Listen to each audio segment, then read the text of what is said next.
Howdy, y'all. Welcome to the Registered Ranching Podcast, where cows, humor, and a little bit of cowboy wisdom collide. I'm Tucker Brown, sharing stories from the ranch and a TikTok every now and then. We're here to keep the ranch in the family and the family in the ranch. So, let's saddle up. Ladies and gentlemen, saddle up for episode 64. We have found our way into February finally. Mike, sit down for a minute. January felt like 3 months. Yeah, it did. Did it not? Yeah. Before we get into that, I need to welcome our man in because that might be a minute as we talk about your first snowstorm. Yeah. But welcome to the Registered Ranching Podcast from the area of around the metropolitan area. He is a podcaster. He's an entrepreneur. He's a social media poster. You're a lot of things. The host of the Wealthy Cowboy Show. Welcome, Crockett Carothers. Welcome to the show, man. Yeah, thanks for having me. Dude, that's you got a lot of branding irons out in the fire. It seems like. Yeah, always staying busy doing something. Yeah. I like it that way. I wouldn't want it any other way. The cold hit Fort Worth as much as it did here. Yeah, we're actually a little further south. We're down by Waco, Gatesville. That's right. A little town, but so I don't think we got as much as y'all did up here probably, but it did ice. And I was just telling Robert that one day there, I mean, driving on the snow isn't that bad, but then it kind of melted and then froze again. Yeah. And then it was really slick. I actually had a guy hit me head on our county road. Goodness. Head on? Yeah. Did he slide over to you? Yes, he was in luckily he was in a Polaris Ranger. Oh, shoot. And he was going too fast and coming off a hill, and I just kind of pulled over and stopped, and I couldn't really do anything. He just kept sliding. He did the worst thing. He just slammed on the brakes, so he was just sliding right to me, and I was like, "Here we go." But everybody's all right? Yeah. It didn't really do much to me. It bent my front bumper, my replacement bumper in a little bit, but dang. I think he had a headache after that. I bet so. Yeah, holy cow. Well, that was Mike's first freeze. Yep. Really? On my birthday, I got stuck in a ditch. Yeah. Yeah, he is coming from South Alabama. That doesn't happen. Yes. Yeah. No driving on ice or Nope. anything. Went to make a U-turn and got my truck stuck on my I birthday. told him, I was telling him, I was like, man, like we've all been cooped up inside for 3 days. It's finally thawing. And this is when people want to drive, but it's actually the worst time to drive because it froze overnight, or like the snow melted and the ice is still there. Yeah. It's slushy. And so I get a call from Mike later that night. Hey, I'm stuck in the ditch. Can you come and get me? And by the time I got there, y'all had already tried to get out. Tried. It was bizarre. Was that your first time breaking ice too?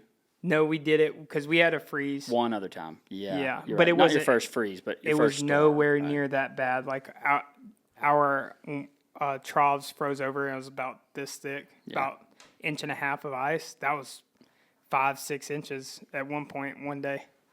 That was rough. That was rough. Yeah. That was real rough. Well, Crockett, you're if somebody didn't know you, hadn't listened to your show, how do you describe what you do? So the Wealthy Cowboy Show, I mean, I do a lot of things, but the Wealthy Cowboy Show is, I always say it merges business and the Western ag industries. I've been very consistent. I don't plan on straying away from it. Everybody that's been on, we're like 100 and just over 2 years, like 105 or 6 episodes in now, I think. And everybody that's been on, all the guests have all been related back to the ag or Western industry somehow. Ranchers like yourself, several yearling guys, some cow-calf guys, rodeo guys. Some people just own a ranch and they run a business in town, you know. So there's some diversity in there. I've actually had several people that are like, don't have anything to do with the ag or Western industries, and they listen to it and they like it. I mean, I think there's value in every one of the episodes. Yeah, I mean, over 2 years, just so many podcasts go 3 or 4 episode in and then quit. I feel like those first, we're on episode 64. I feel like the first 50 were just tough. Mm-hmm. I don't know why that 50 mark. Maybe it was 30. I remember kind of hitting 30 and kind of figuring out what I was doing. But did you ever feel that way? Not really. I mean, I committed to it. Yeah. When I decided I wanted to do it, was towards the end of the year. I'm very introverted and not outgoing, and never thought I would do a podcast. But I was like, man, I listen to podcasts and audibles all the time and consume all this content. I was like, I wish somebody would relate some of it back to our industry, where a cowboy would listen to it instead of, some city guy. So I was like, I'm just going to start it. And when I decided on it, I was like, after the first of the year, we're starting no matter what, whether the equipment's bad or whatever. And I made a list of guests, and I was like, I'm going to do it for a year. And I said in a year's time, if it's doing, if I'm not happy with it, I'll quit. And then, but I'm gonna do it every week for a year. We're gonna release one, and it was, I tie a lot of it back to like the inputs. I try not to be like look at the followers and all that stuff, which is, it's all cool, but really the inputs on it is what you can control. So I was like, even if nobody watches, I at least get to learn from people and build my network, and it gives me a reason to go out and build my network and meet people that I want to meet, and business owners, and it's going to be beneficial to me regardless if anybody watches or not. But it did good. It consistently grows a little bit at a time. Nothing's went mega viral or anything, but consistently growing. And so yeah, at a year mark, I was like, let's keep going, and I don't have any plans of stopping. So yeah, didn't you throw you threw some kind of like 1 year party? Yeah, we did. Yeah, we did a party last year, and we talked about it this year, and just haven't planned anything. We may do. I'd like to do some more event stuff. I just think the in-person stuff is way more fun. It's just harder to put it all together. Yeah, a little more work. Mm-hmm. Have you ever seen? What is her name? So Lexi Hoagland does the Cowgirls and Cocktails events. Have you seen those before? Yeah, Shady's been to those. Yeah, she really likes them. I'd like to do something like that. I've actually had it on my mind, so it will probably happen pretty soon, of doing one in the Stephenville area, because I've got a lot of connections. I think we could have a pretty good little meetup there, and then maybe, do it in other spots. I don't know. I've got several ideas for some in-person event type deals. Man, the in-person events, as far as like doing a podcast, in my head, I was like, I will only do it in person.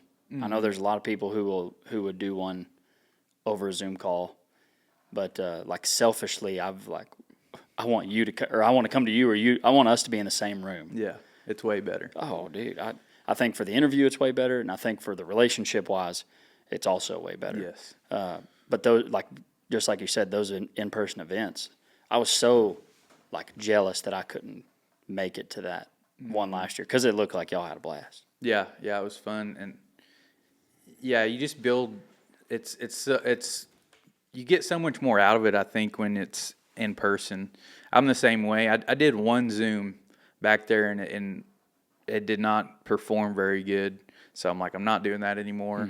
Mm-hmm. I'm doing some Zoom stuff, but not for the actual podcast. I'm doing it kind of on the side of coaching that. Stuff, right?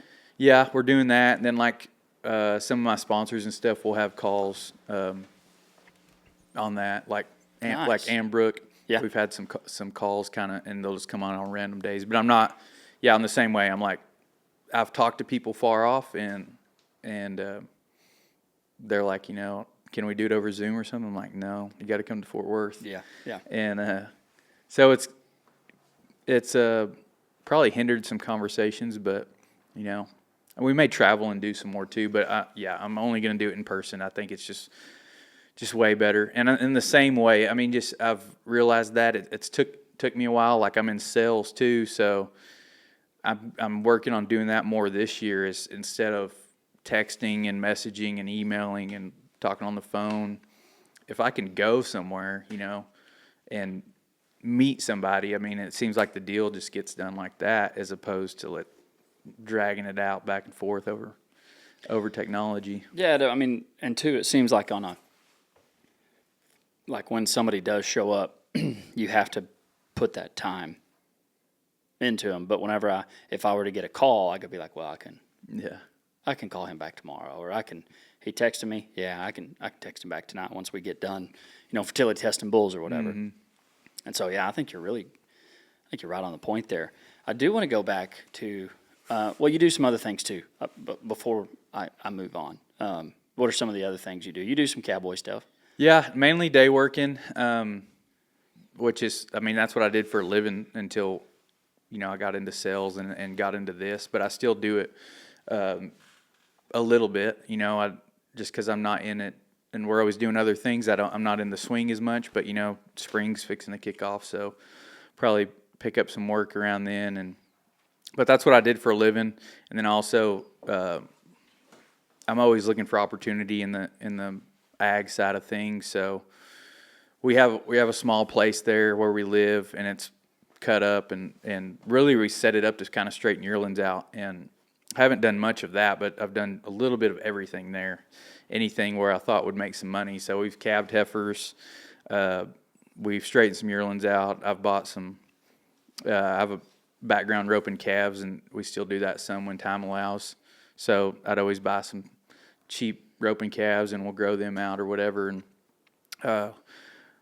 I've fed lambs and kid goats. We've run sheep, run ewes, Dorper ewes, Spanish goats. We still have both of those.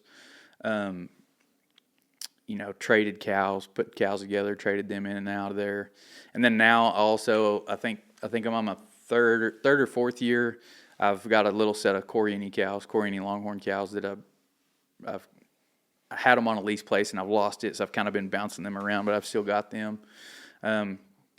So yeah, small scale ranching on the side, and then credit card processing is my main thing, my main income source, I guess, besides podcasting and social media. Mm-hmm. Just any business like we're in here at Mitchell's, you go to pay with a card, somebody's on the back side of it, taking the money from your bank and putting it in the merchant's bank. So that's what we do. I've really kind of niched down in that area to businesses like these that we know, feed stores, ag supply stores, stuff like that. But we have restaurants and all kinds of different things. Anybody that accepts a card. Yeah. I don't know. We've texted over that, I guess, a while back, probably 6 months ago or something.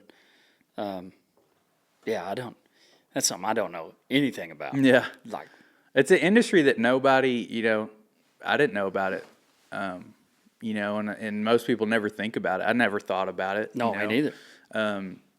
What happens when you swipe your cards or tap your card somewhere now. But yeah, it's been a good industry. Well, yeah, I wanted to go back to, like you said it yourself, and like I think anybody who's been around you or knows that you're a little more introverted than you are like the guy in front of the camera or behind the microphone. And did you ever, like when you started, did you ever get anybody that was like, you're doing a podcast? Yeah, my family for sure still says that. And then I'm sure, a lot of my older friends that have known me for a while, yeah. And I never thought it either. I kind of slowly came into it. I don't remember when that was, probably 19 or 20, I imagine, somewhere in there. My in-laws, they some of them live in Plainview and some of them live in about Chickasha, Oklahoma. And so we're always on the road, it seems like, and those are both about 5 hours away, and plus all our other travel. So we're always on the road. And for some reason, Shady happened to be driving, and I was over there sleeping. I woke up, she was listening to Cow Horse Full Contact. And I was like, what is this? And she was like, it's a podcast, Cow Horse Full Contact. And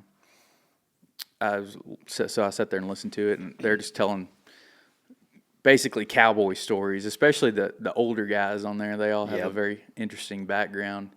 And So I binged that. I listened to every episode they had out and every one that came out, and I caught up on it. And then I just searched cowboy, and I think I found Ross's Cowboy Life, and I don't remember some different ones. And then the algorithm started kind of showing me different ones, and I landed on Brad Lee's podcast, Dropping Bombs, which he's a business guy from Vegas. I don't know why I picked that one, but that's what's led me into sales and changing my mindset, and led me into a whole bunch of other stuff. It opened up a whole new world of business for me and mindset and everything.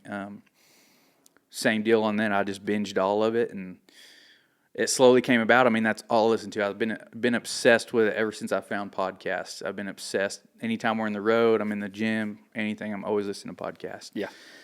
And I started doing some social media stuff when I got into sales. And this one podcast I listened to is called The Wealthy Way.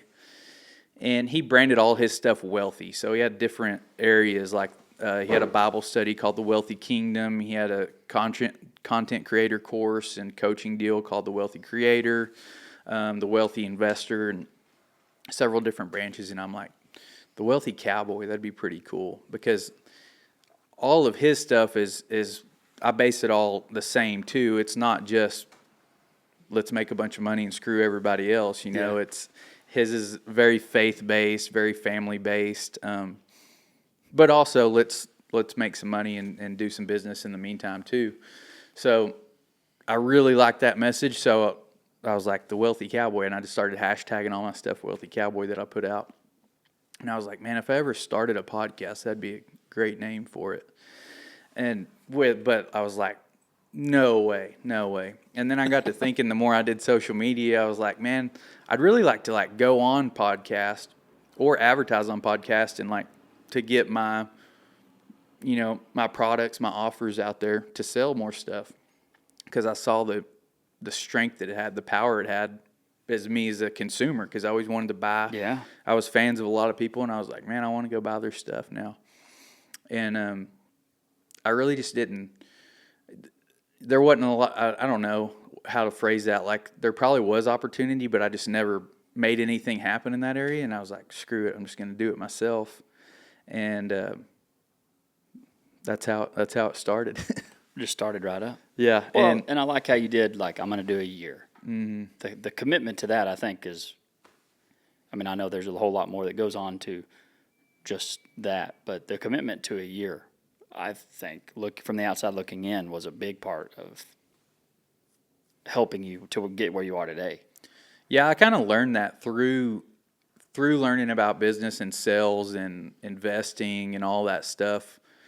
It's the shiny object syndrome. And you see a million different people making $1 million a million different ways.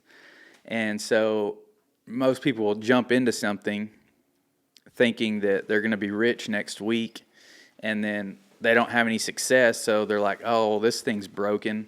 It's a scam, or this industry doesn't work. So I'm going to go over here and do this one.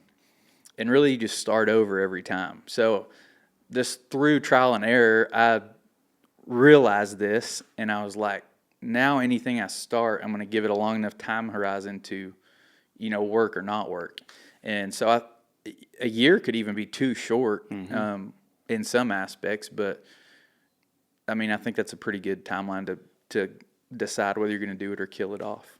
Yeah, you look at if you tried to do that with cows, it would be like, what do you mean a year? Yeah. Well, and I thought the same thing about cows. I've seen it in I've played and studied so much stuff now. And cattle's one of them. When I got that lease down there and I bought 100 cows, and I'm like, oh, I'm fixing to never another poor day. Yeah. And, I'm fixing to make a bunch of money. I had my business plan wrote out and everything. And things didn't go as planned. And really, this year will be the first actual very profitable year. Of course, the market's helped. Yeah. But I realized that. I was like, man, and I think a lot of other people think that way too, is like, you don't have it, so you don't really know. It's like, man, if I could just do this, I've got it made. And because I always thought, man, if I had 100 cows, that's going to cover everything. And I don't know if y'all have dealt with leases a lot or something, but I mean, a lease, I think in any aspect of it, it's going to be the same. Like you just have so many upfront expenses that you have to incur at the front, and then those start to pay off, in the longer term. All your fencing and infrastructure and stuff like that. If you can, especially on a lease place like that place, I had to go around the fence, build some fence, work on the pins. So there was a lot of labor, a lot of upfront cost, and then I lost it. So it wasn't too good a deal, but the market helped. But yeah, it's just, and it's the same way in mainstream business, starting a business, buying a business, anything. It's just like you have to pay that experience cost. It's like going to college. You have to pay tuition, and then you'll start to reap the rewards later on. Yeah, I find that the same way. I'd go and speak a lot about social media, right, at different places, and they're like, well, I do it every time before my sale, and nothing ever happens. And I'm like, well, what, like 2 weeks before your sale, and then you wonder why nobody's seeing your stuff. But I mean, like with anything, going to the gym, I'm working on your business, doing a podcast or whatever. Like it doesn't work if you don't add anything to it or give it the time, like you said, to work. But I do think it's you come up in conversations when people are like, well, I don't know how you do that. Like, I'm not a people person. And I'm actually not in front of anybody unless I'm publicly speaking. They're like, I'm too much of an introvert. And I was like, I know a guy who has a successful podcast. He's an introvert. And like, people were wondering why he would start one. And now he's got a great one that people listen to. And so I think you have a really cool story on that way, because I'm a little more of a outgoing person. Like, I love to be, whether it's probably not good for my pride or my like confidence, but like I enjoy being behind the mic or in front of the camera, in front of a crowd. And so my wife, who is a little more introverted like yourself, she's like, I'm not doing that. Yeah. Well, I mean, you just tie yourself to an identity, and then you think that you can't change it. But almost all of this stuff is can be a learned behavior. Yeah. I follow Alex Hermosi a lot, and he's really a no bullshit kind of person, and looks at everything with logic. And he's like, you have to really break it down. He's like, when you talk about somebody being charismatic, you think about somebody that comes in, lights up the room, everybody likes them, they're telling stories and jokes and stuff. And you can break that behavior down, and like, what makes him that way? Is it because he listens to the person that he's engaging with and focuses on them? Is it a certain type of jokes? I mean, you can break all the behaviors down. It's not like either you got it or you don't got it. Yeah. And so that's kind of what got me. It was really, it's pain. The pain of staying the same became greater than the pain of unknown. So I'm like, this sucks. I don't want to stay on this path. So I'm going to get out and I'm going to change it. I don't know what's going to happen, but I mean, worst case scenario, you just go back to how it was before. Yeah. So there's really nothing to lose. And I think people just are afraid of it. And I was listening to Tim Ferriss on Sean Ryan's show on the way up here, and I mean, that's what he was talking about, is everybody takes failure like it's going to be like a huge thing, but like, what if you fail? What if you go ask for a sale and somebody says no? Like, no big deal, you're in the same boat. What if you start a podcast and nobody listens? No big deal, you're in the same boat. I mean, it's the risk is not really anything. It's like, if you're talking about jumping out of a plane or doing something like that, I mean, then we're talking about risk. Yeah. But most of the time, the risk is very minimal. And then people never, when you're weighing that risk, you just think about failure over here, trying something new, but you never weigh the cost of staying the same. Opportunity cost. Huh? Right. Your life, you're unhappy with your life. And you're like, but if I go do this, I could fail. But what if you just stayed unhappy with your life the whole time, for 50 years? That's not going to be good either. No, I like that. What was that one on?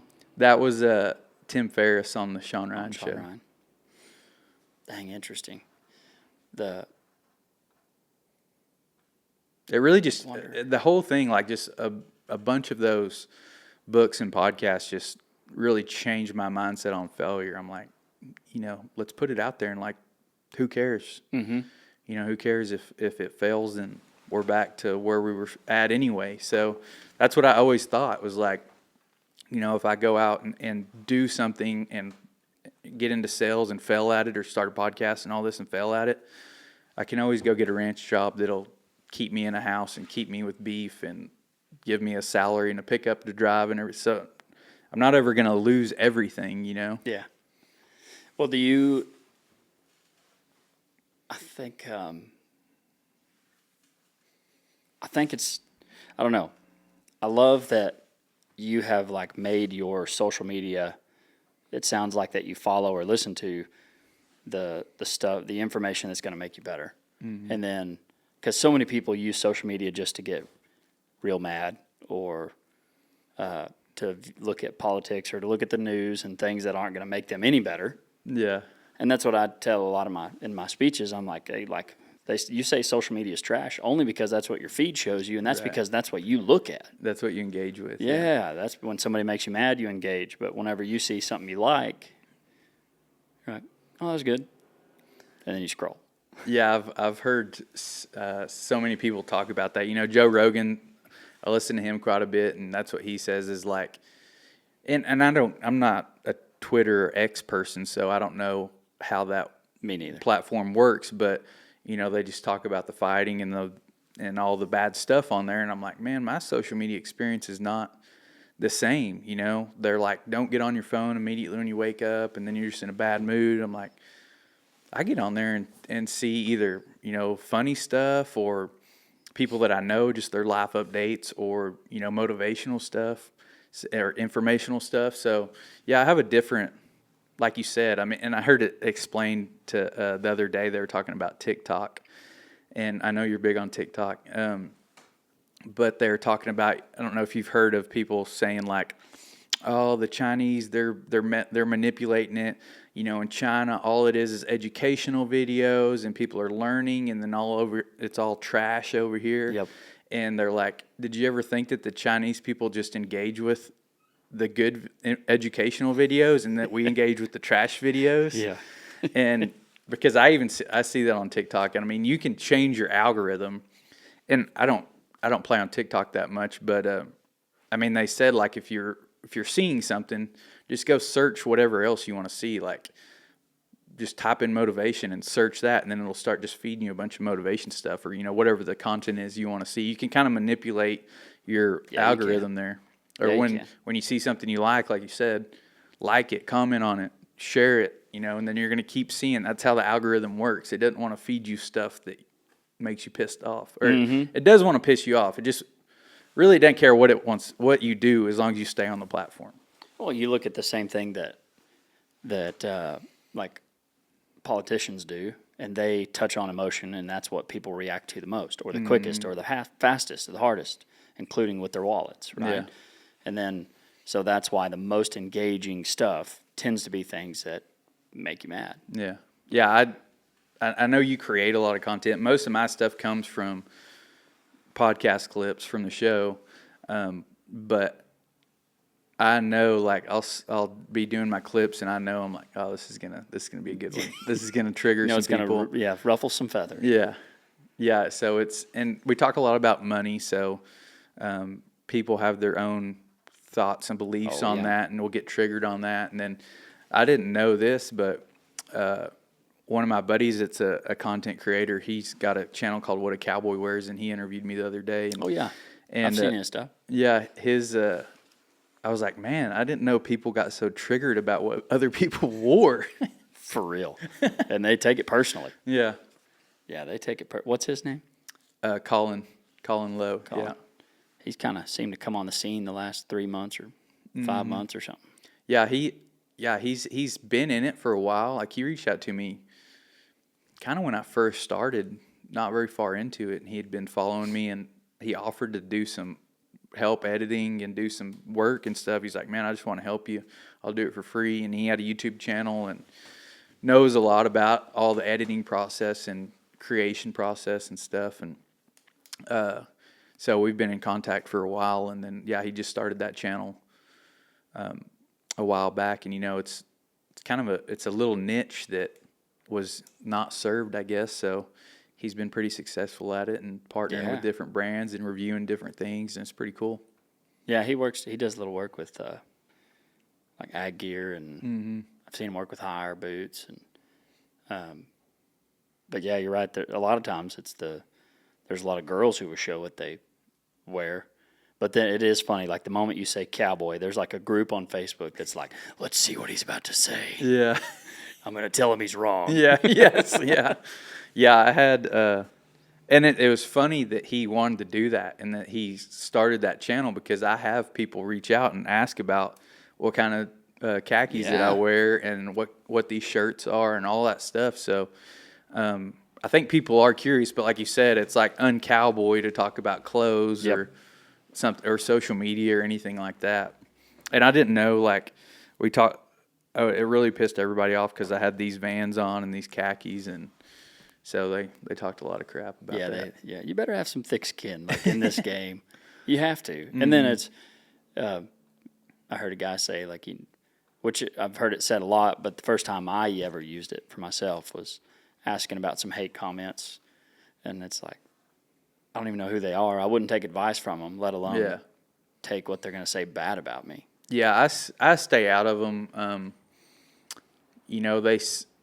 I know all the coaches will tell you to engage in your comments to push it out further, and so I was trying to do that the other day, and it's just not worth it. I'm like, man, I had a coaching call about social media the other day, and I'm like, if y'all can handle it, it would be great if you engage in the comments, but like, if it's just going to trigger you and ruin your day, then don't do it. Yeah. So if you get, and I know Colin, like, he engages in his comments, and I know Bar 7, the Archies, they do a lot, and I'm like, they're studs. I just, like, most of the time, I'm just like, God bless you. On to the next one. Hopefully y'all figure your life out and, figure something else besides sitting here and talking crap on the internet. Yeah.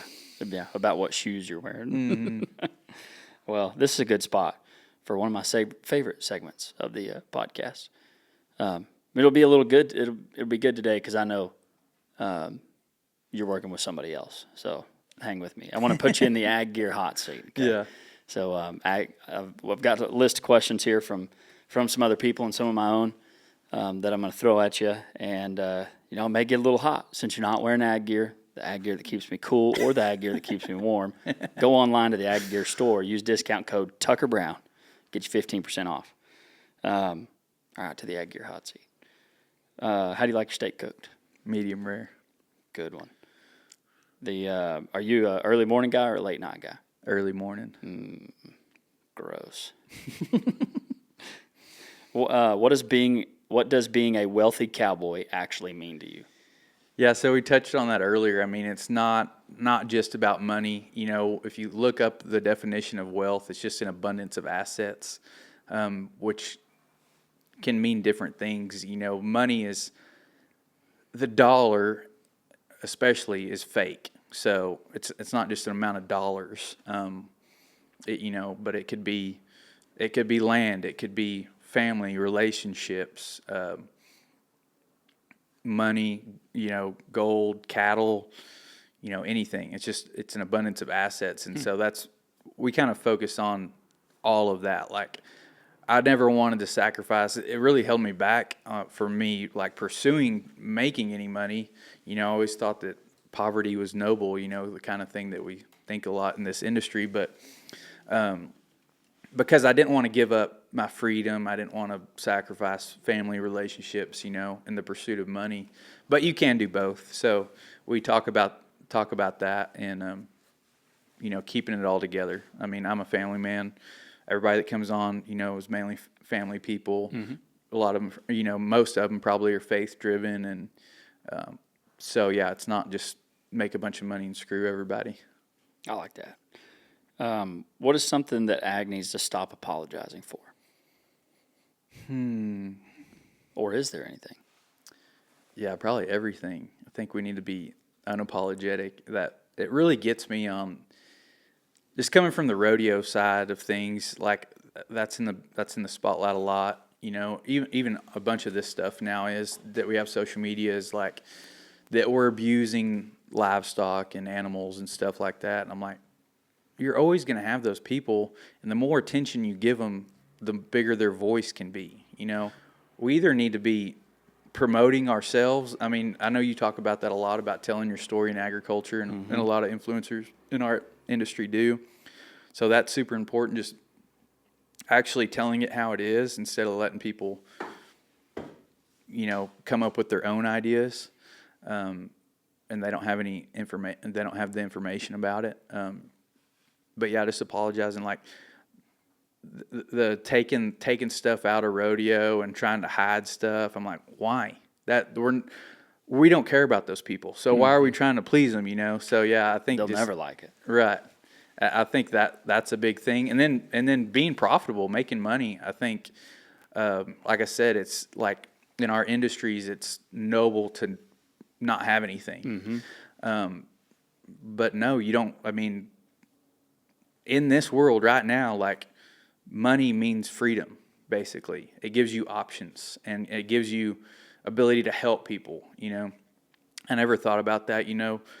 I'm sure y'all have a county fair here and stock show and stuff. Well, who buys and helps all the kids out? It's people that have successful businesses or are successful somewhere and have some money to give. It's not, you know, the poor guy down the street or something. You can't help anybody if you don't have anything. If you can't even help yourself, how are you going to, you know, spread it around? Do you ever look back at your first podcast and cringe at all?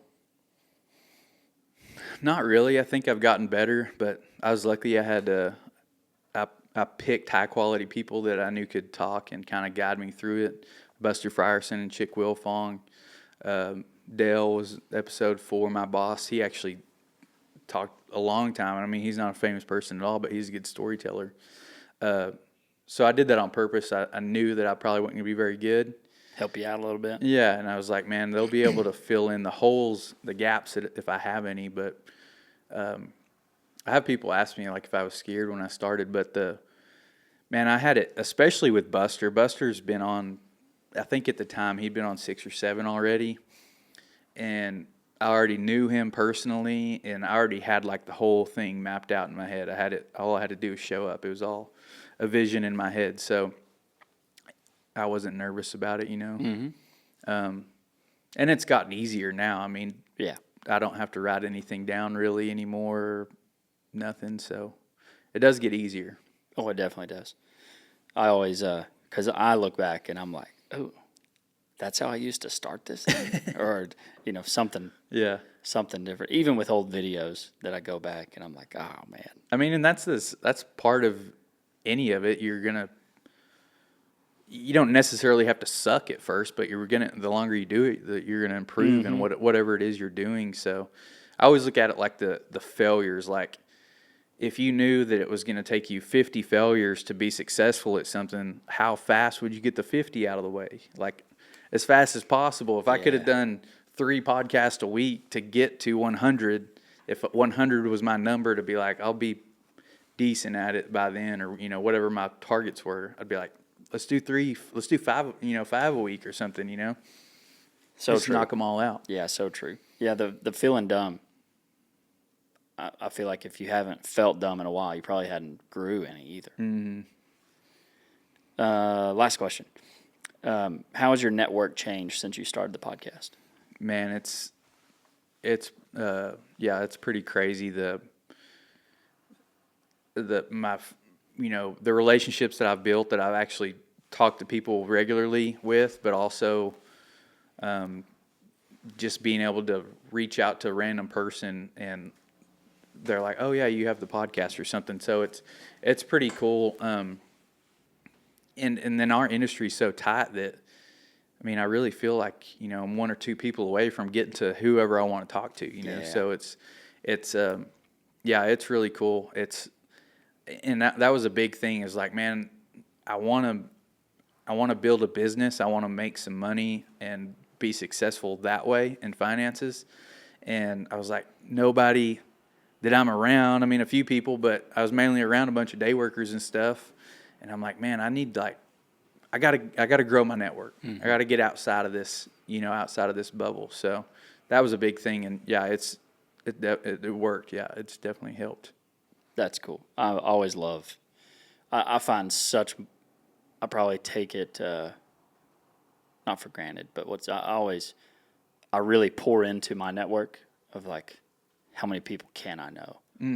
Because knowing Justin McKee helped me in like 4 places. Like being at a rodeo, and he's like, "Oh, hey, I saw on your story that you're at the Pendleton Roundup. I'm up in the announcer stand. You want to come and look?" And I'm like, "Yeah, you dang right I do." Yeah. So small stuff like that, and then up to like other speaking gigs or, I don't know, just meeting different people that would be good for the podcast. So it's cool that you're going to his clinic because, dude, it was one of the best things I did. Even though I don't announce, I've announced a couple rodeos, but it has helped me way more than just announcing. Yeah, I think like when I go somewhere now, it's really that's what I'm looking for is the network is it's always some of the people I follow, and there's books out there on it, but they always talk about who, not how. And then like Brad Lee, he always says your network is your net worth, and really building those relationships. So I always think like you always think you're one piece of knowledge away or one contact away from a big breakthrough.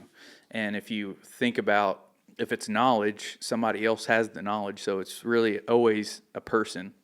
So yeah, it's the same deal as the failure. It's like, if you know you're one person away, like how hard are you going to go out there and hunt for that one person, you know? And you're going to meet a lot of other cool people along the way. Yeah. Yeah. Now, the guys that I see that are willing to, like I've heard some groaning and moaning about the price of going to like TSCRA, which is an investment. And, I'm in a committee and I'm always challenging them, how can we make it more affordable for people to get in? But I think the people who are willing to pay that are also taking advantage of the network that's there. And it's not just the general session that they're listening to. It's not just the market evaluation. But the people who take the most advantage of it and who are willing to pay that are the ones who are taking, some of the best people in the industry in the state are there. Obviously, not all of them, but there's a lot of great people there. Yeah, I see that too. I've kind of not had that mindset. Even when I was broke and living on credit cards, I never thought anything was too expensive, especially if it was an investment in growing my business. So, yeah, it kind of burns me up to hear people say that, and especially whatever that costs them. I don't remember what it costs, but I'm sure it's not very much of what can happen. And people like the coaching I do or the advertising or marketing I do or something like that, I hear people say, I can't afford that. And I'm like, well, you're never, most of the time you're not ever going to be able to afford it, because you're not going to grow because you're not willing to step out there and do it. And I'm like, all this stuff is out there for free. Why have you not went and take advantage of it? Because what you pay for, you pay attention to. Yeah. So any of that stuff, the knowledge that anywhere you go and there's speakers up there, like all that content you can go find in a book or on YouTube or on podcasts. You can go find it all. Really, like when you go to an in-person event, it's about who you meet around there and the things that can come out of the connections that can come out of that room. That's the big thing. And then like in another program, like if you go pay to go do something, you're really paying not necessarily an event like that, but like a coaching program or like a course or something like that, a mentorship. It's usually about the accountability and having somebody look over your shoulder because, you're probably, even though you know all the information, you may not go execute on it if you're not held accountable. So that's the biggest thing. And like, that's what I tell people is like, if you're not willing to invest, even now when I reach out to somebody, even people in my network that I've had on the podcast and stuff, I'll be like, hey, I really want to come sit down and meet with you again and go over kind of my business, and I'm gladly willing to pay you. because I know I'm sucking their time and their knowledge out. And if they value that, it's expensive. And sometimes I pay and sometimes I don't. It depends on the person. But sometimes lunch will get somebody something or coffee or nothing, But, I'm always willing to pay because I know it's going to be worth it. And then also if you pay and it hurts, especially if you don't have any money, you're going to get everything you can out of it, You're not going to miss the next morning. Yeah, because that's when I started podcasting. That was a choice. Like I had no money. I was doing it on credit. I was picking between paying the studio bill and the pickup payment, some of those months. So, but I knew that was very important, and I worked very hard at making that successful because it hurt. And I think people they don't see that, they don't want, like you said, you don't want to get out of their comfort zone and take a little bit of risk, put it out there a little bit. Mm-hmm. Well, that was good. Need to close the Ag Gear hot seat. Sorry, Ag Gear, love those guys. Mike, what'd they say? We're going to start, we're going to have some opportunity to give away some Ag Gear products here pretty soon. So stay on the hunt for that. Go to Ag Gear store, use discount code Tucker Brown. That's all caps, no space. Get a 15% discount. Well, this takes me to one of my favorite segments of the podcast, and it's called the Bedrock Tough Question. Welcome to the Bedrock Tough Question, brought to you by Bedrock Truck Beds, the toughest truck beds there are, and that's why we use them. Get one today and find out for yourself. And now back to the Bedrock Tough Question. All right, the Bedrock Tough Question. Bedrock truck beds, we love them, and that's what we use on the ranch. They're tough, they last, they get the job done. That's why we use them. Try them out. So, Bedrock Tough Question. What is the toughest thing about, we're going to go maybe two different directions. One, we'll start with this. What's the toughest thing about doing the podcast?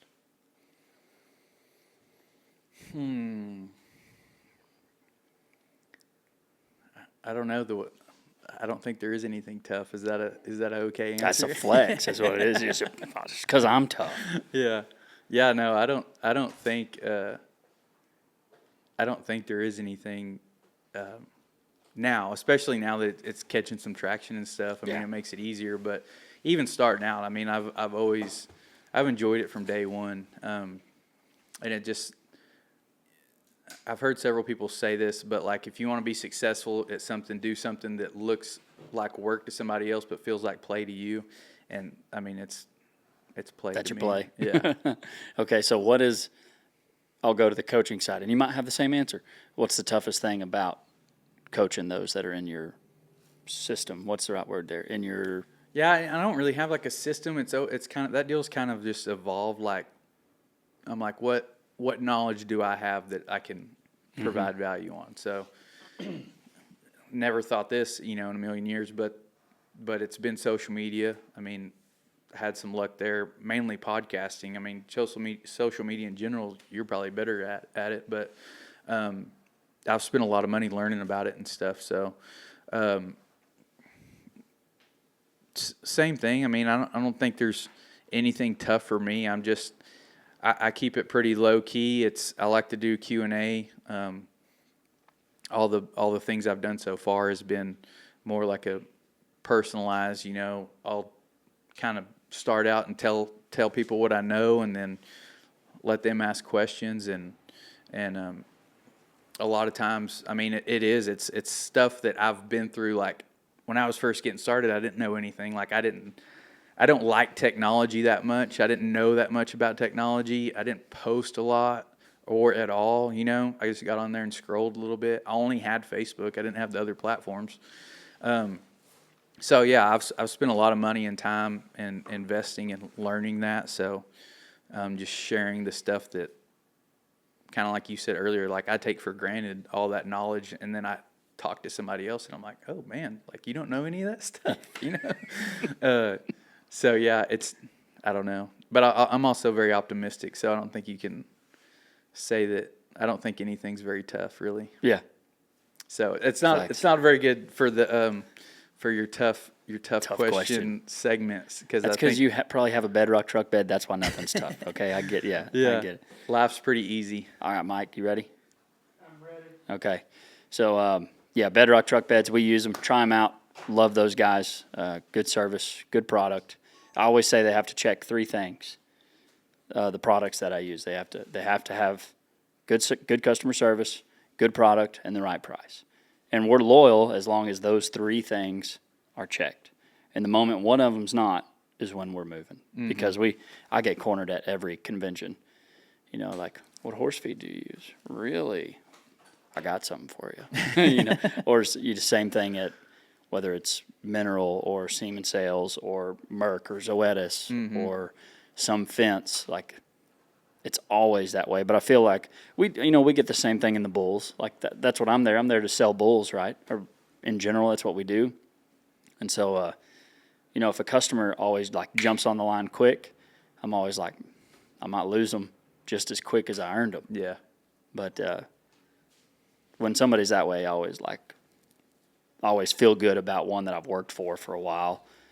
And then they try it and like it, and I was like, okay, I think we might be able to hang on to them for a little while. Yeah, because they're going to be hard for the next person to sway. Yep. I don't know why I jumped into that, but we've talked a lot about money today, and that's going to lead me into one of my favorite segments of the podcast. I've got a couple of favorite segments. But we know there's a lot of people who treat this as a lifestyle, and I love this lifestyle of ranching. But then if we don't treat it like a business, we're not going to be able to live that lifestyle very long. Mm-hmm. It's not going to be very fun. But you've heard of Ambrook, and we're going to put you into this. We got a couple questions for you. Mike's going to ask you a few questions of what things cost. This is called What's It Cost by Ambrook. Ambrook would be similar to QuickBooks or something like that, but what they're so good at is the customer service, the price is right, and the product is right. And so that's why I use Ambrook to help with my expenses, to know if we're making money, losing money, my Schedule F done at the end of the year. So, Mike, what's it cost? Oh, I need some music. Doom, doom. All right. Oh, whoa. I need to get your mic on. Check it. Yeah. All right. What kind of check was that? All right, so I got 4. We're going to start off strong with a Can-Am 2026 Defender HD2. What's it cost? 2026 Can-Am. That's the one you got. Just like a basic one, like a single seater with no doors, or it's a cabbed. Okay. It has backup camera. It has all the So a loaded out one. yeah, Shout like the out one on the Can-Am. ranch. Like the one. Oh, like the one you have? Yeah. I'm going to say that's going to be high 20s. High 20s. Yeah, say 28, I guess, if y'all 28. need a number. So right now it runs at $34,699. It's $34,699. An S&S 6x16 stock trailer. It's a bumper pull. I'm going to say that's How long? 12, 6x16 bumper pull. 6x16. Yeah, I would say that off-brand's probably going to be 12-ish or so. 12ish or so. It's $7,935. Dang, that's way off. That was. It was a little cheaper than I thought it was going to be. I almost said under I thought it 10, was but too. it's, I always think of like all the name brand ones that we Yeah. see. They're like $1,000, $1,500 a foot. So I was like, it's going to be cheaper than that. But I didn't figure it to be that cheap, but that's good. Me neither. So basic Iron Ridge is the brand. It's 1320. So 1,320 feet roll of barbed wire, 12 gauge. Man, I have no clue about fencing. It's been a while since I've had to patch any, but That's a good thing. yeah. I don't know, $300. $399. Okay. That way cheaper. Yeah. Dang. And then for the farmers out there, a Field Tough 3-point cedar. It's 84 inches. What is it? 84 A cedar. inch Field Tough 3-point cedar. Yeah, I have no clue on that for sure. Don't do any farming, but 8,000. 1489. That's a good guess because I didn't know what a cedar cost, dude. I didn't know what a cedar cost. But all of that, you have another one or no? No, that's it. No. Well, it's hard to know what things cost, right? And that's what Ambrook is so good about helping us keep up with and to help us to know what the cost is. They're going to be at the sale, by the way. So March 9th, 10th, 11th. That'd be cool. They're going to be out there all 3 days. So that'll be horse show on the 9th, finals of the horse show on the 10th, and a horse sale. And I should remember their names of who we're having come do a demo. The Dawsons. The Dawson, that's right. Thank you. Thank you. I need to pay you some money after. Yeah. And they'll be here for the bull sale. So check them out, Ambrook. We love them. You use ambrook.com/Tucker. Get more information today. Yeah. Have you worked with Ambrook? Yes, yeah. Just starting, I guess, at the first of the year. So that's what I was saying. We've done some videos. I think what's cool about them is, like you said, the service side is everybody I've talked to from Ambrook is all like been related to the industry. Mm-hmm. Like, grew up on a farm or a ranch, or they still do it on the side or something like that. Everybody I've talked to, so that's been pretty cool. You're not getting outsourced somewhere. Mm-hmm. And everybody I've talked to that uses them says the same thing, that they're happy with dealing with everybody and getting set up and all that stuff. Heck yeah, we love them.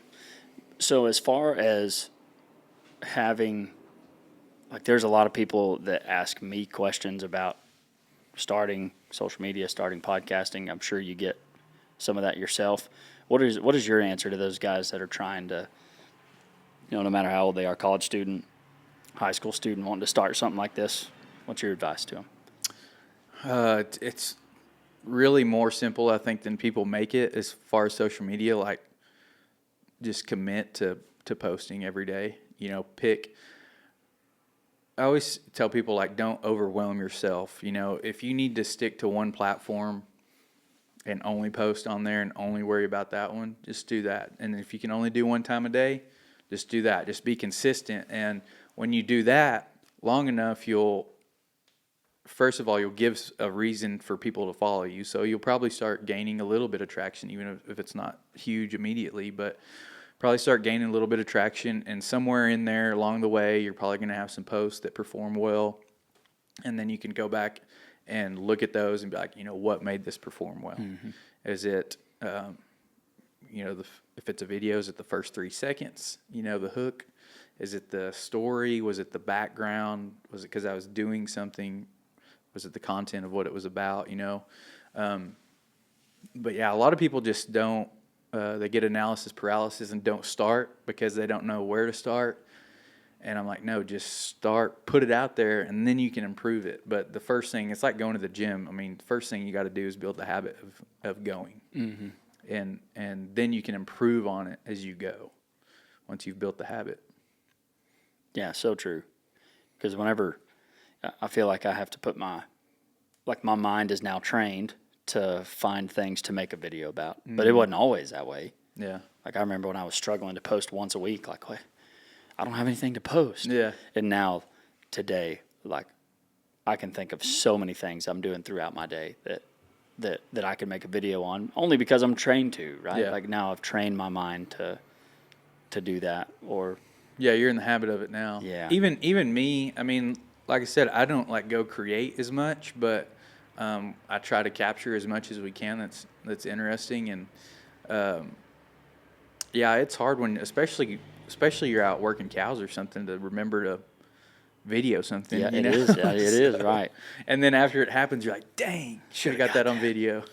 Especially if you're day working, that's a whole nother wrinkle. And I mean, I can do it at my place. Yeah. But at somebody else's, it's almost like a no-no. Yeah.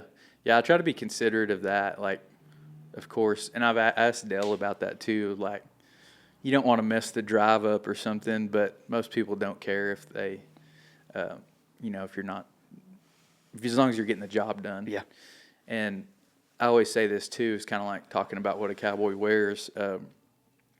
You know, it's kind of un-cowboy to video and do social media and stuff like that. But most of the time they want to see it. You know, they want to see your video and all that stuff. So, and even before I got into it, I mean, it's cool to go back and see cool pictures and cowboy videos and cowboy interviews and stuff like that. And it like we said, I mean, it's underserved. Mm-hmm. So the more we can do, I think, I'm sure people that you've met will make fun of you some, but they're still watching. So. Oh yeah. Well, that's when I know they've seen it, right? Yeah. They're like, oh, you look so dumb in that video. I'm like, well, that you watch. Yeah. That Thanks you for took the watching. time. Exactly. Yeah. Yeah. Thanks for watching. I was gonna make a post at the end of the year and I forgot about it, but I wanted to thank all my haters for making me some money on social media and pushing my content out. Isn't it wild? I mean, Facebook's paying pretty good right now. For me, I don't know if it's Yeah, for that's everybody been, else.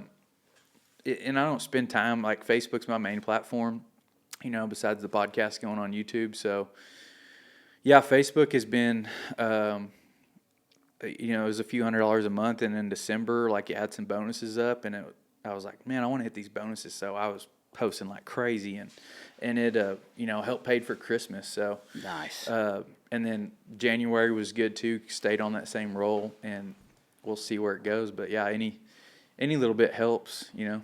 Yeah, it does.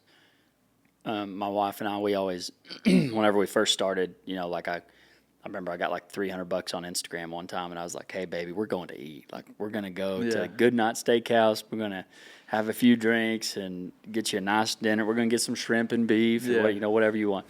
And then we were joking, like, wouldn't it be so cool if we made enough to do that she could stay home with the girls? Mm-hmm. Like, because she was a teacher.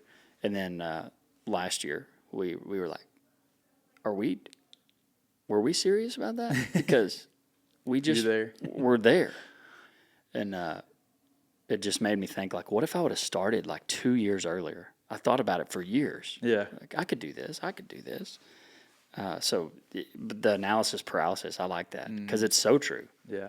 That just getting started. Yeah, that's definitely the thing. And I was the same way the first time, you know, I got a $30, $100 payout from the platform. I was like, oh man, you know, it just, I'm, like I said, I'm very optimistic. I see the world positively, you know, most of the time. So I was like, man, this is, you know, never another poor day.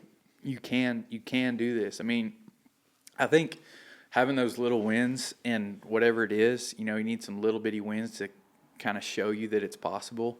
You can sit here and listen to us talk about it, or, you know, somebody bigger, you know, or in a different industry talk about it, and you're like, oh yeah, that's for them, but, you know, it's not for me. But I'm here to tell you, like, I was a day working cowboy, like, nothing on social media, nothing in business, nothing in sales, and I was able to, you know, change my life. So anybody can do it, and I think getting those little things, that first little commission check, that first payout from a platform, your first sponsorship, any of that, you're like, I mean, to me, I see the world as friendly. So it was always like, when I got those, I was like, man, we can take this to the moon now. Yeah. Yeah.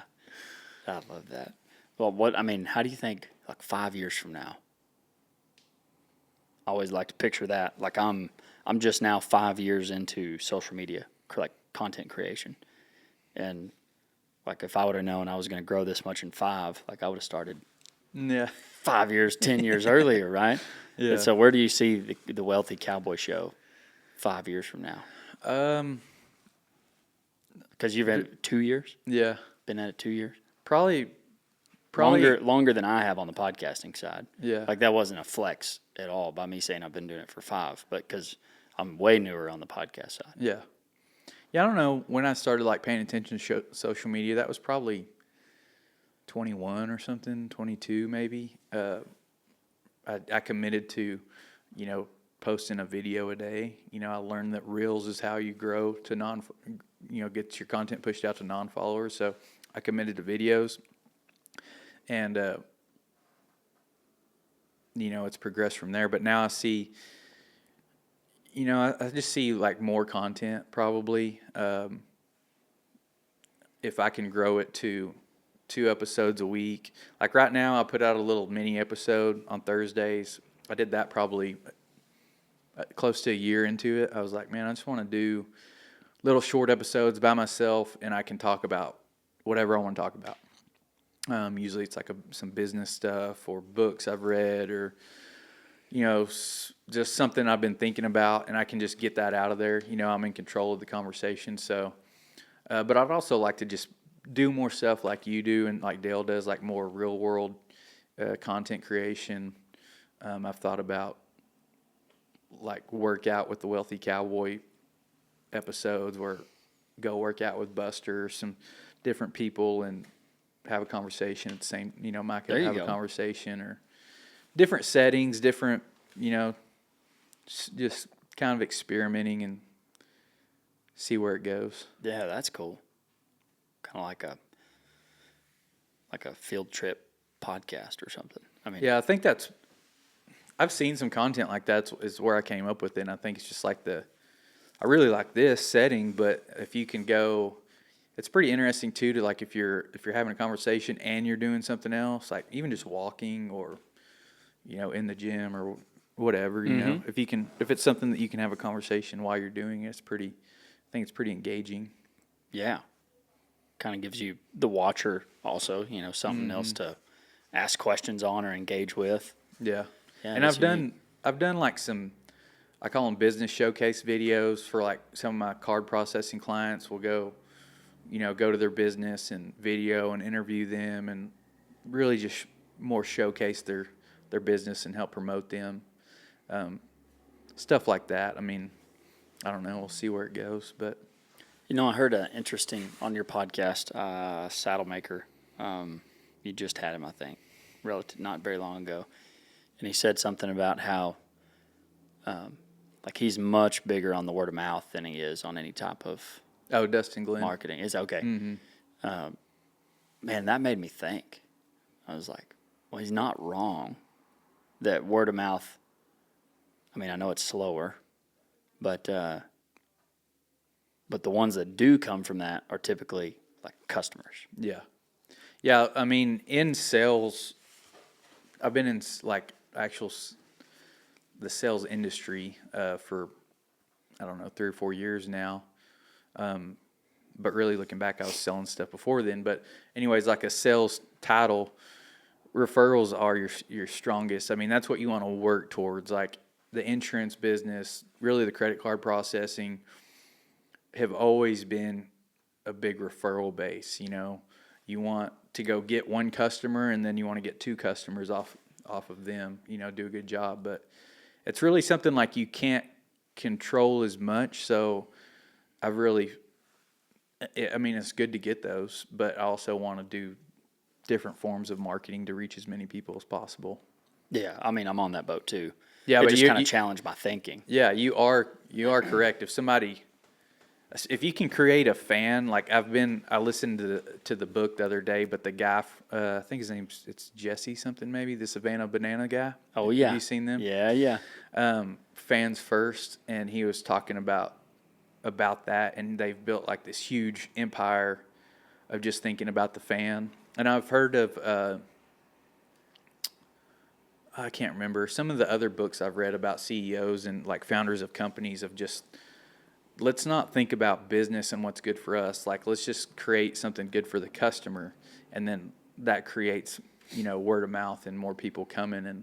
And if you can create a fan, but where I was going with that, if you can create a fan, you know, not just a customer, but a fan of yours, like a fan is going to go in a room that you're not in, is going to go tell, like actively promote you, you know, without even being asked. I think that's a real fan, you know.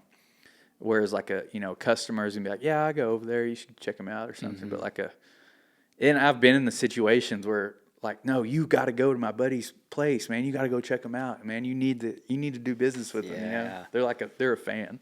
Yeah, whenever I think of that, that makes me think of like Cody and Erica are at Bar 7 are so good at, like, they have a fan base of people that I know they get a lot of hate too, just like anybody on social media, but they do have they are great at building a fan base on social media. That whether it's buying beef from them or inviting them to come speak or just following them, they do a great job at that. Yeah. Great. Yeah, job. and that's how, I mean, that's how I got into all of it, was just like that Brad Lee that I don't know how many episodes he's got out, like several hundred, like he's been doing it for years, but like I got to where, and he didn't even sell anything. He has a virtual training company, and I've taken some courses on that platform, but I've never, he doesn't really have anything to do business with them. But I'm like, man, like if he came out with anything, like I want to do business with him. And that's what got me into insurance and then credit card processing, because he started businesses offering those opportunities. And that's like, I'm like, man, I just want to do business with this guy. Like I was a fan of his. It's like everything he put out, all his content, I just consume all of it. So What's his name? Brad Lee. Brad Lee. Mm-hmm. Yeah, he's got a pretty cool take on things. And like I said, he's a straight city guy, lives in Vegas, but lived a pretty cool life, pretty interesting. I really like his ideas about a lot of stuff. And I base my podcast around his, because his is not just like a group of influencers or famous people. Like he has people that you never heard of that have, businesses and weird niches that you've never heard or thought of, and just always learn something. And I used to always I'm sure like most people do, like skip around on the podcast, like, I don't know about that guy or that subject or whatever. And then in that, I would go back and listen to the other ones, and I'm like, dang, this one's better than the other ones. So now just everyone that comes out, I'm like, I listen to it. What is his podcast called? Dropping Bombs. Okay, yeah, that's one you mentioned earlier. Yeah, he's got a fancy soundboard like you, so when somebody says something, you... Nice. Nice. Well, now you get to become the host of the Registered Ranching Podcast. So the floor is yours. And I normally say you get to ask a question to Mike, but I don't know where he went. So he's left the building. Yeah. And I don't know, you've answered a lot of questions since you've already been on my show, but I would say just like, how was your start in social media? Was it slow? Was it rough? I guess you asked me tough questions. Was that tough for you? Thing? Yeah. I'd already been doing sports radio for I started in 2011. I started in 2011 doing sports radio, and so media wasn't new to me, but merging it with ranching was new. I've told the story before on this podcast about I went to NCBA, which I'm leaving tomorrow morning to go to, and I went there, and there was a gal from California that had won Advocate of the Year, the Beef Advocate of the Year. I was like, man, that's cool. Like I didn't know they did that. And so she was a first generation rancher, young girl. Young gal. I think she was 26 at the time, maybe, or around that age. Had her own Hereford cattle there in California. And as they were talking to her, and like she was telling how she shared with everybody, and every time she would say something, it was like slapping me in the face of like, how dare you not do this?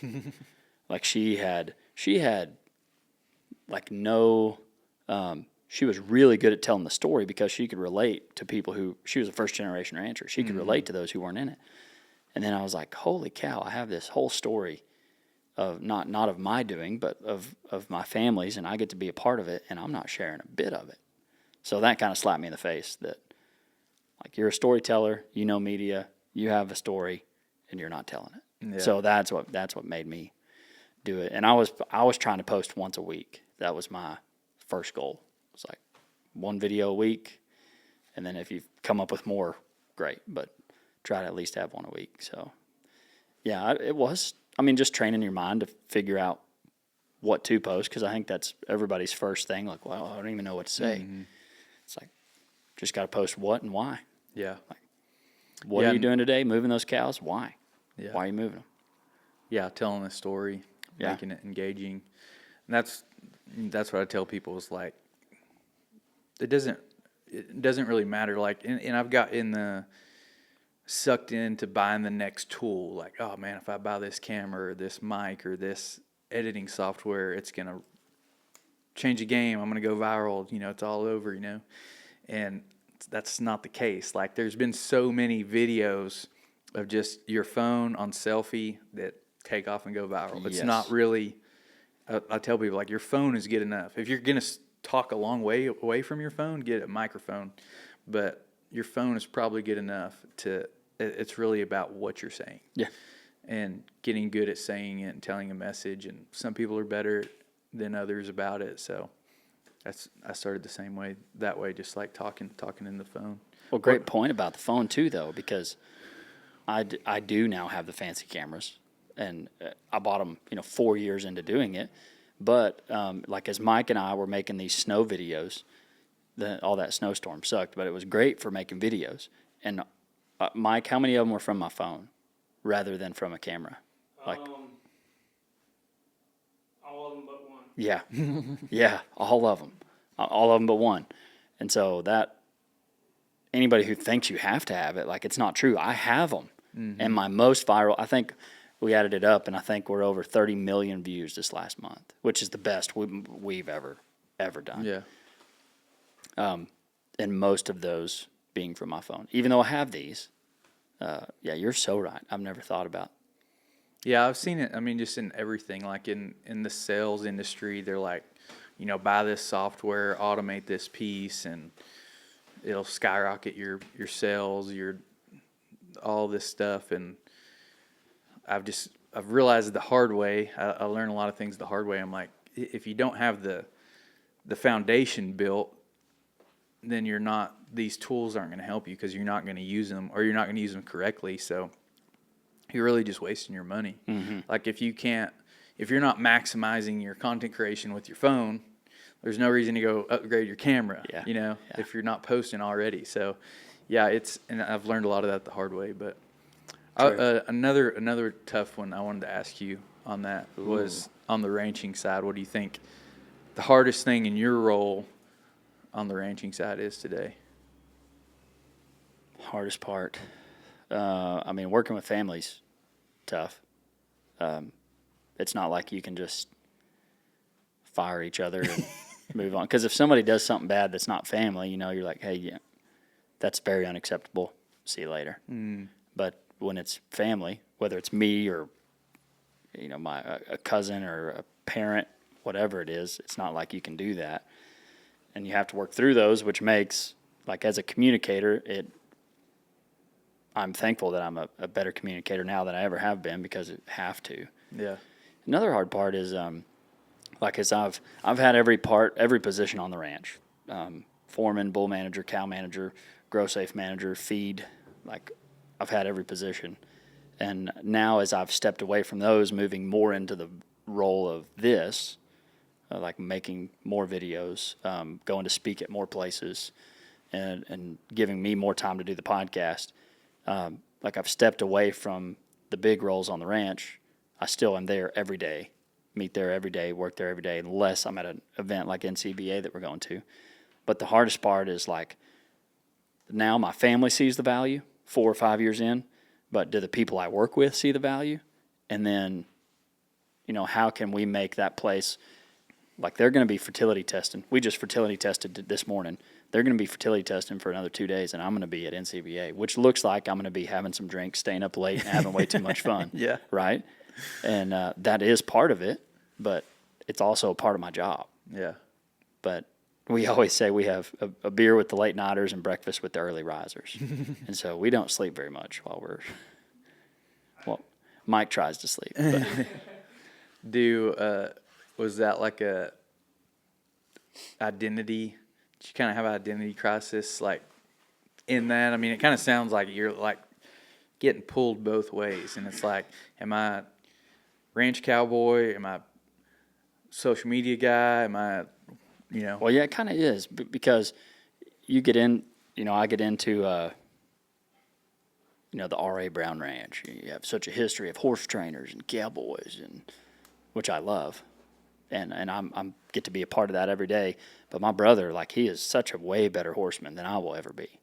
And we have to find our niche in our business to be able to continue to grow it. And this just happens to be mine. And I'm okay with that. Mm-hmm. I'm okay with Landon being a better horse trainer. Like, I'll just use the horses that he doesn't want to ride, and they're great for me. And then you each have your roles. Yeah, rarely have we ever fought over a role. Like, we're pretty. I know we're brothers, but we're pretty different. And rarely have we ever fought over a role, which is fine, because I've seen a lot of families fight over roles, fight over ranches, fight over ownership, things like that. But then it goes back to the part of, like, where am I most valuable to the ranch? Am I the most valuable running the chute and letting the vet do that? Or, can we hire an intern and me come here and do this? And that's where it depends on what you value this as, right? It's kind of hard to put a dollar figure to it. But that's why it's been this 5-year process of proving it works, showing the value, and now, wherever my parents go, somebody's like, hey, I saw that video your boy did, which means a lot to me. Yeah. But now they see the value of, now they can see and hear and feel the value that it helps create. So trying to figure out where I'm the most valuable has been like a 3-year process of, is it managing cows? Like, is it working the trade shows? And I don't know, because you never want to be the business owner who can't do business because you're working. Yeah. Yeah, I always thought, cowboying, I always looked at people that go and get a job or, do something else. I was like, they're sellouts, I'm never going to do that. I'm just going to cowboy till I die, And then it got to the point where it was a me thing, It was like, I know what I can do, I'll call myself a cowboy, and I don't care what the people on social media say. I've hunted the wild cows and gathered hard to pin cows and done all the things. And so, like, I got comfortable in that. And now I'm like, I don't care. And it is weird, though, because now we're about to have a second little one. So we're like, we need to upgrade our mom car, which I drive the mom car everywhere if you saw it out there. Little, definitely not a cowboy rig. Yeah. But I drive that probably more than my pickup now.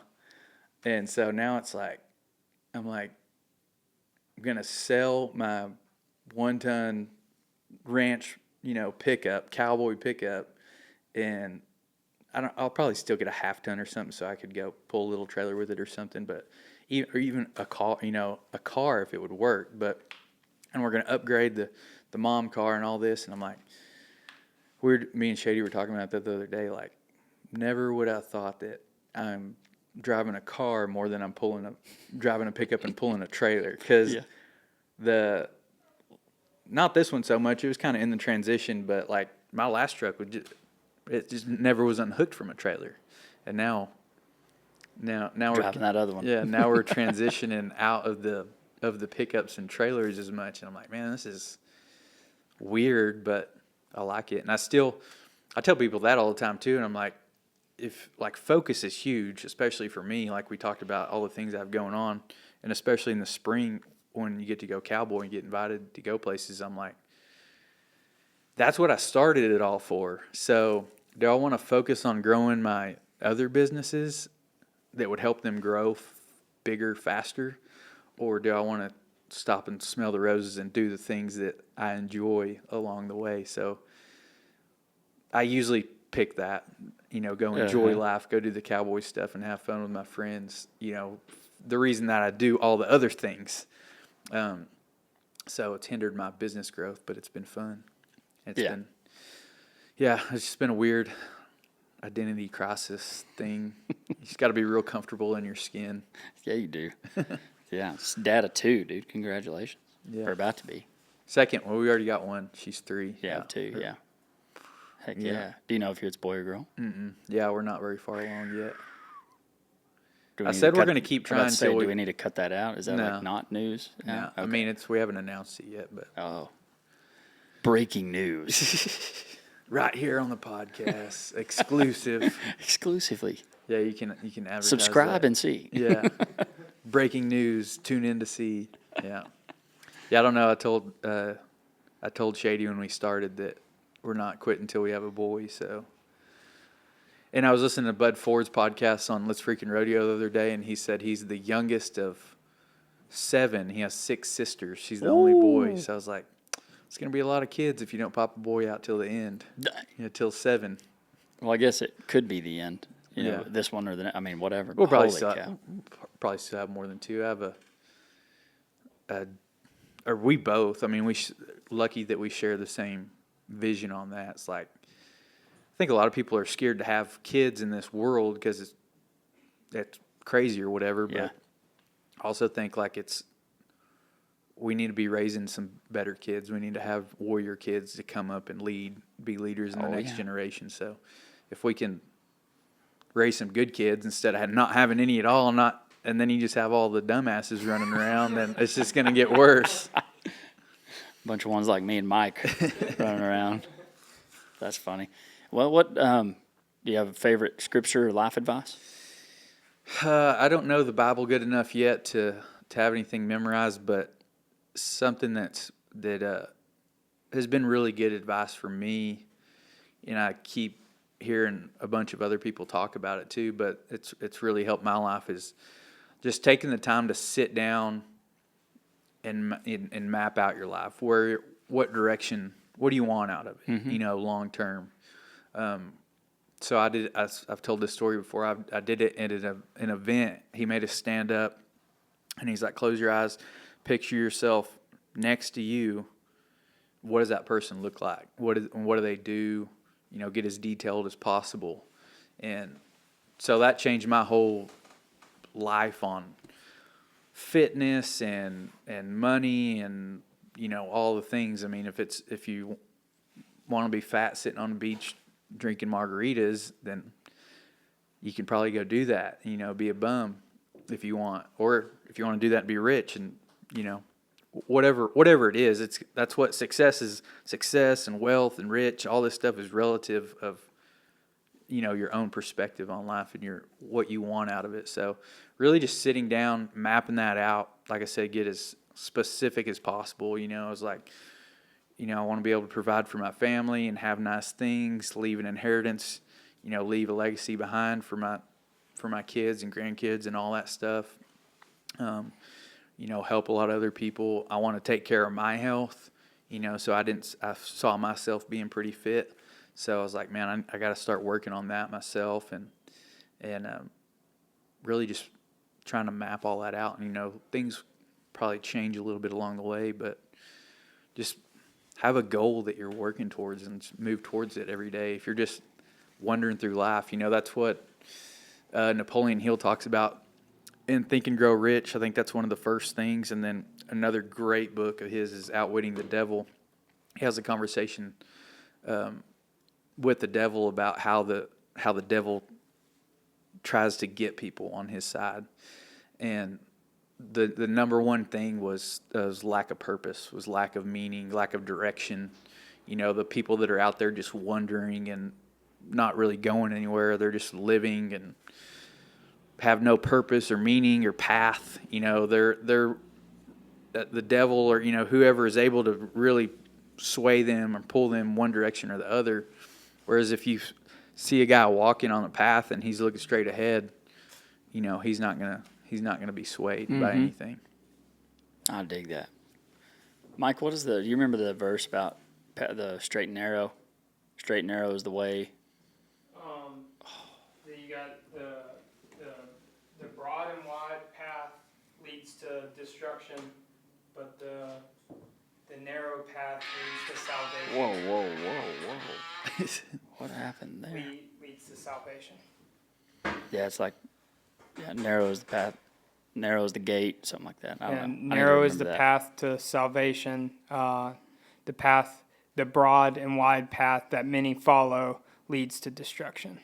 Yeah, and I think like that was a big thing for me was that led me back to studying the Bible and going to church and stuff. Is like, man, I'm reading all these self-help books and personal development, self-help, whatever you call them, and listening to podcasts and going down this path real hard. And it's like the Bible was the original personal development book. All all the stuff that anybody says basically just stems from that ancient knowledge that's been around for a long time. So, going back and like just learning that, it's like, man, I hear people say that all the time. It's pretty cool. I looked it up. Hit me with it. Matthew, Was that close? It's in Matthew 7:13. Enter through the narrow gate, for wide is the gate and broad is the road that leads to destruction. For many enter through it, but small is the gate and narrow is the road that leads to heaven. Dang. You were close. I was close. You were close. I got one. Okay. So. Too long. No. And that is the show. So these are notes from a Bible study I had last night. It's perfection in a sinful world is impossible. If it was possible, we would all be named Jesus Christ. So my take on that is that no matter how many times you fall, like it says in the Bible, the foolish man falls 7 times. The righteous man falls 7 times, but at least he gets up and keeps going, and he's falling forward. But the foolish man falls 1 time and turns around and goes. Thinks he's not worthy. So, whoever's struggling out there, it's it's wild to think about. It's a marathon, not a race. That I thought about at the church we went to Sunday in Fort Worth. They talked about. He said, like, Jesus started his ministry at 30, and I was like, dang, he was 30 years old. Like, you're not even there yet. Happy birthday, by the way. Thank you. 26. 26, just So, a number. Dude, yeah, you weren't even, like, Jesus wasn't ready to start his till he was 30. You think you're ready at 26? Yeah. And he's Jesus. And then now I'm 32, and I'm like, wait, I'm not even ready. Wait. Yeah. I never thought about that. It's crazy the amount of stuff he did in 3 years, though, before he died. Yeah, it is. Yeah, it absolutely is. Wealthy Cowboy Show. Is that where they can find you? Yeah, the Wealthy Cowboy Show. I'm on all platforms. My main one is Facebook. That I'm out there on everything, but the main one I scroll on and personally post on is Facebook. Yeah. Heck yeah. Podcast is YouTube, Apple, and Spotify. Well, thanks, dude. It's been special. Thanks for driving all the way out here. Jumping on. Anything else before you go? What did we not touch on? I think we talked about everything. Yeah, it was a good conversation. We did talk about a lot. You going to TSCRA or anything this year? I don't know. Yeah, we usually come up there for a day or so at least. I don't know. We don't have any plans. I thought about last year, like trying to do kind of an event adjacent to it, maybe in the Omni over there or something. But oh, there you go. It's never have a lot of ideas. Just the executing them. That's the. But it is a good idea, though. Yeah. It is a great idea. Well, thanks, man. Been special. It's been cool watching you do your thing. We always say the world is run by those who show up. And, we talked a lot about today, like, just keep showing up. Mm-hmm. Keep being there. Yeah, just like that verse he just read, it's you're going to fail. I mean, I think that's a big thing is as I got into, personally talking to a lot of successful people and studying successful people, reading biographies, listening to podcasts, like everybody started somewhere. A lot of people started from nothing and had a bunch of failures along the way, but if you keep going, then you don't fail. You just learn. I love that. We always, when my wife and I would dance, when we first started, she always said she wasn't very good. And I was like, hey, if we don't let other people know we messed up, nobody knows. Yeah. That's probably true in business, too. It's like, you just keep going, dude. Yeah, just play it off. Crockett Carothers, appreciate you, dude. Thanks so much. Yeah, y'all go check out his show. There's a really good episode in there. A guy from Ari Brown Ranch was on it. And, that's me. Yeah, go check it out. You've been listening to the Registered Ranching Podcast. Make sure to go give us a 5-star review. It really helps us out. Hope to see you at, if you're going to an event, NCBA. I'm going to speak at a few places, at Wisconsin Cattlemen's, at, I should probably have that with me, but a couple places. But, go to Instagram. We'll keep that updated for you. But until next time, ladies and gentlemen, we love you. God bless. You stay classy and ranch on them.